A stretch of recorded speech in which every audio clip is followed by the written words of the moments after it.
અત્યાર સુધી પાકિસ્તાનને એવું લાગતું હતું કે આપણે અફઘાનિસ્તાનની નાક દબાઈને રાખશું, કઠપૂતળીની જેમ આપણે એને રમાડીશું, પરંતુ હવે અફઘાનિસ્તાન સામે ચડી ગયું છે. ગયા ગુરુવારે અફઘાનિસ્તાને પાકિસ્તાનના જે એરિયા છે એની અંદર ધડાધડ ફાયરિંગ કર્યું. આની સાથે જેટલા પણ સૈન્ય ઠેકાણાઓ હતા એના ઉપર હુમલો કર્યો છે. એના જવાબમાં પાકિસ્તાને પણ હવે નવું યુદ્ધ શરૂ કરી નાખ્યું છે.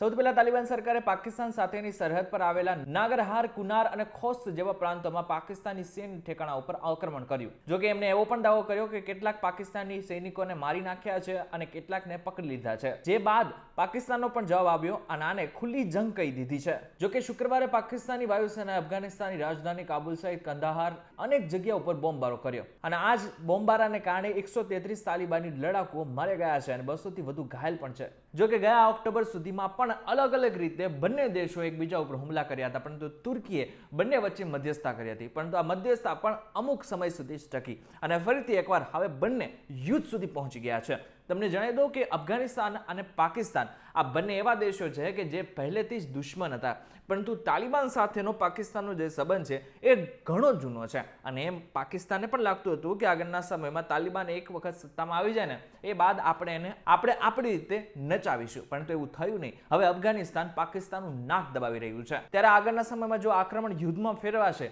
તો બની શકે કે આગળના સમયમાં ઘણા બીજા મોટા દેશ પણ આ યુદ્ધમાં સામેલ થઈ શકે છે. ત્યારે આ બાબતને લઈને તમારું શું કહેવું છે અમને જરાક કમેન્ટ કરીને ચોક્કસથી કહેજો.